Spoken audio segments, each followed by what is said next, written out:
It's a brief story of intrigue as well as murder.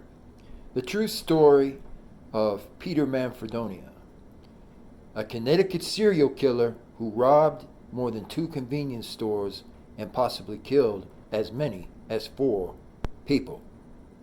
He lived in the Connecticut area for a long time, and less than a year ago, to be exact, the latter part of 2020, he finally was caught.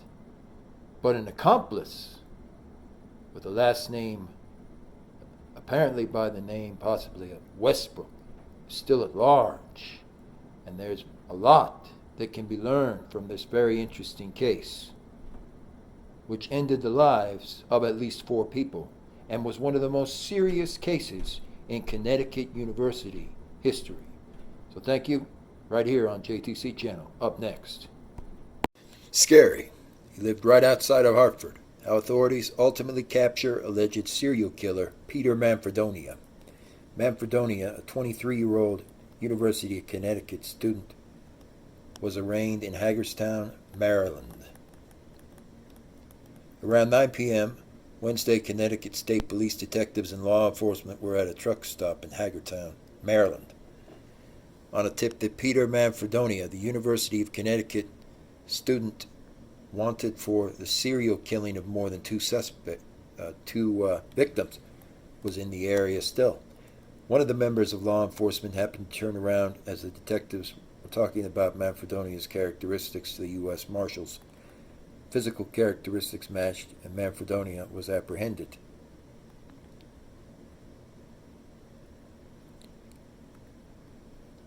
Manfredonia's run extended from Demers Lane in Willington, Connecticut, to Derby, where he allegedly killed Nicholas Izila, said to be a friend at a high school, and abducted Izila's 23-year-old girlfriend by forcing her into the car. From there, he reportedly abandoned her at a Paterson, New Jersey rest stop right by the truck. And since then, sightings have led law enforcement to Pennsylvania and Maryland. Law enforcement found out he took an Uber from Chambersburg, Pennsylvania, apparently all the way to Hagerstown that same night. A detective speaking with the U.S. Marshals had just mentioned Manfredonia's height of 6'3" or 6'4" when the other member of law enforcement spotted him. The detective looked and saw the man was wearing red sneakers, a detail Pennsylvania State Police had mentioned. So when he knocked off 3 to 4 convenience stores, essentially in the area. And if you can imagine that, folks, just running into convenience stores, literally killing people at the convenience store, apparently, and then going off to the next convenience store, it's just, there's something truly that needs to be said about this. No questions. There are still many aspects of the case that authorities are not publicly releasing, or that they still need to determine. Pendleton couldn't comment on a potential motive. He did say Manfredonia's arrest was a culmination of work between the law enforcement, including FBI and Marshal Service. We talked to the family members, and they were appreciative of our efforts. So, of course, there was more than one accomplice with Manfredonia. We're going to go to that address for a moment, and we're going to look at this other likely accomplice that worked with him, because, of course, there is something that can be said. It is disturbing, and it deserves and merits immediate attention. When you see some of these types of students, or foreign exchange students, writing directly on the walls about the people they are going to target and immediately go after. So this is very interesting. Thank you again. Authorities continue on the hunt for a man wanted in connection to a deadly attack in Willington, Connecticut. They say they believe to be responsible for another death also in Derby, Connecticut. Your content previously reported that the room was the dormitory of Peter Manfredonia, but we learned that that was incorrect. The photo is an apartment Manfredonia resided in that's not a part of the university at all. According to sources close to the investigation, several students claim to have previously reported him for threats and mental problems. Police in 3 states seek college students suspected in 2 murders across Connecticut, and his car was in Pennsylvania last, as well as at the border of New Jersey. He killed at least 2 people near Newton High School. Police describe him as 6'3", who should be considered always armed and dangerous.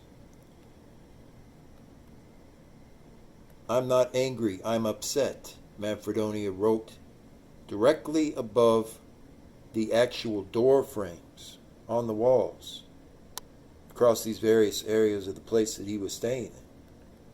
Very interesting. Sunday afternoon, 6-9 News received tips that the suspect got into an Uber in the Stroudsburg area and asked to go to Allentown, Pennsylvania. He gave no real reason for this. Now, this double murder and the other murder that he's responsible for happened in 2020. This is less than 2 years ago. And this is why it's so important to be on top of this. So definitely comment later, but be sure to spread these videos far and wide. The interesting part is Manfredonia and his associate lived directly next to the Hartford Forest, too. So there we go. Young teenagers on Instagram are making dark fan pages for the 23-year-old suspect in the double murder of more than 2 students in the Hartford, Connecticut area. A screenshot of viral TikTok comments on Peter Manfredonia's recent Instagram.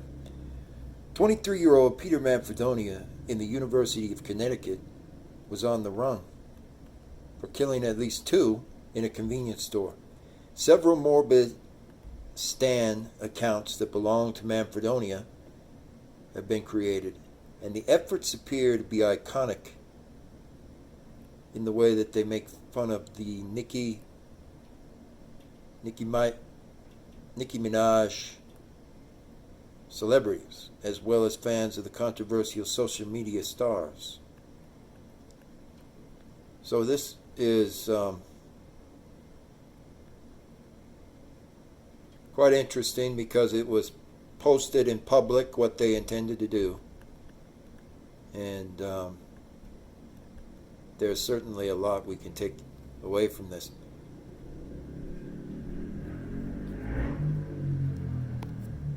See what happens when I snap, Peter Manfredonia wrote on a bedroom wall before a double homicide was committed near Willington, Connecticut. Law enforcement is looking for 23-year-old University of Connecticut student Peter Manfredonia in a tri-state manhunt that spans across Connecticut, New Jersey, and Pennsylvania in connection to 2 or more convenience store murders. According to state police, Manfredonia, who was a senior at the University of Connecticut, killed 1 man and injured another in an assault.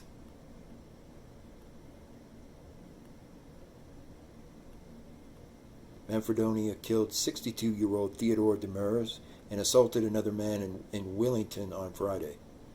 According to Demers' wife, Cynthia Demers, the 2 men were attacked after they saw Manfredonia walking along an abandoned road. He picked them up and then attacked them. The car that the suspect had stolen was found abandoned near the Bourndale State Park in Derby, Connecticut. Investigators later learned of an acquaintance of Manfredonia who lived nearby. The man, identified as 23-year-old Nicholas J. Azil, was found dead in his home. Manfredonia then fled the area in Azil's Volkswagen, which was later found in the New Jersey area near the Pennsylvania border. So, folks, this is very interesting. This is an important criminal case in the state of Connecticut. And there's never a dull moment because this was right by the place where Adam Lanza lived. And this was early on where Brian Laundrie was traveling through a lot. Is this area of Connecticut. And so we're going to be looking very closely at the Manfredonia case with no time to spare, because we're going to look at some of the specific issues that were going on. There were students here who actually wrote these things on the walls, these threats and just hideous things on the walls. And by getting ahead of it and getting fully informed of this right now ahead of time, we're not going to see this happen later. This was a very dangerous serial killer who apparently went to more than 4 convenience stores in Connecticut state. It's very fascinating. And when we think about it, certain students, especially if you look at the letter that was written, certain students have a just kind of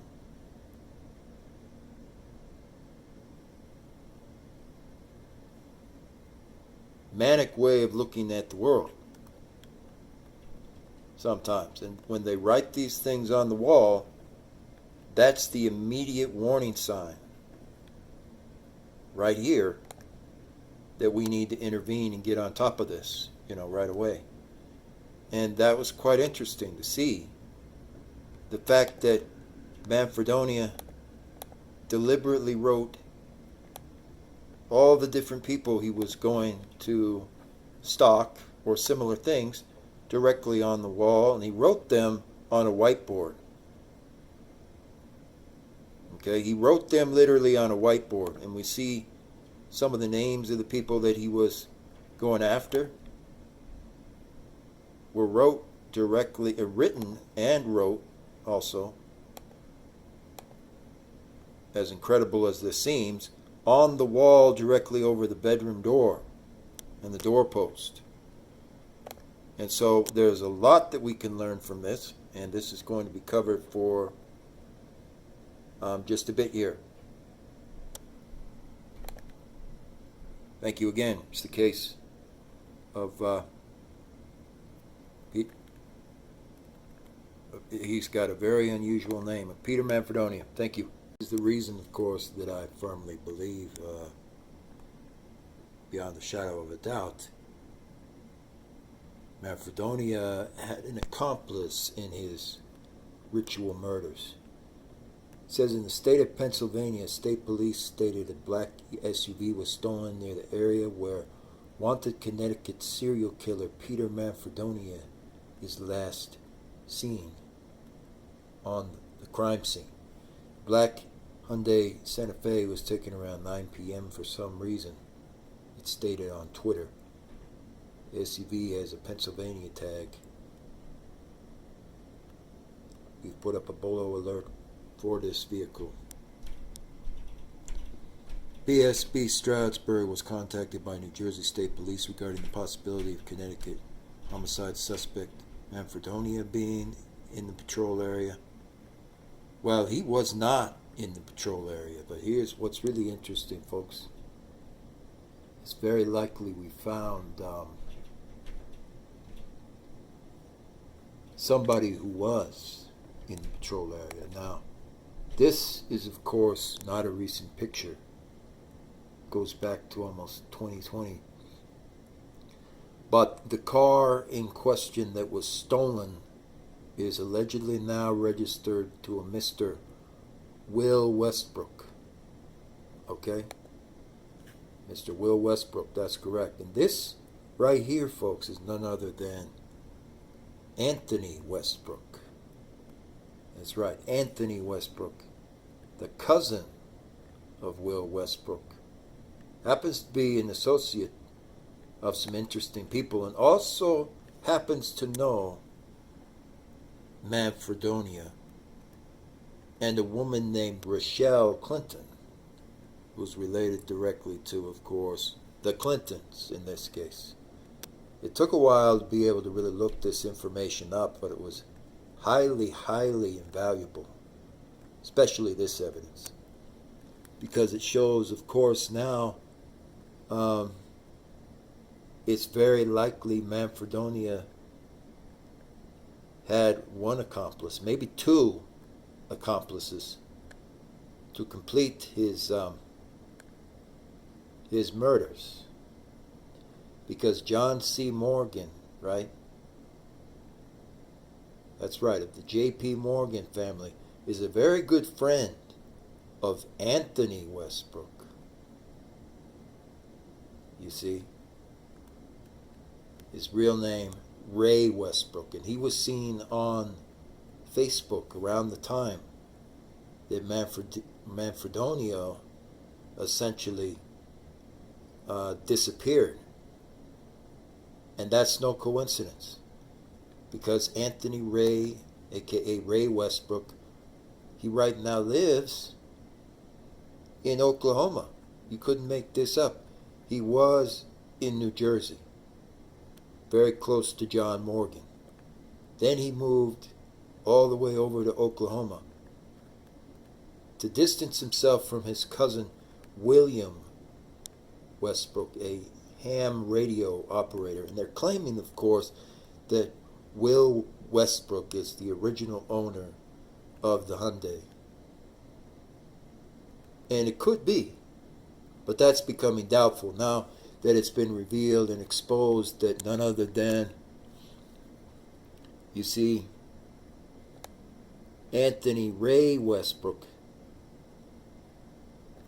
is closely associated with Manfredonia, and none other than John Morgan, of the same banking family.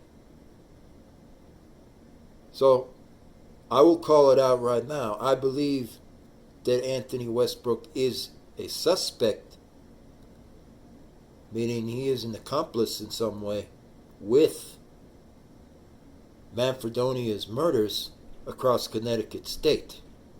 And this is very interesting because, of course, he's related to the very, very older gentleman who owns all the ham radios in New Jersey.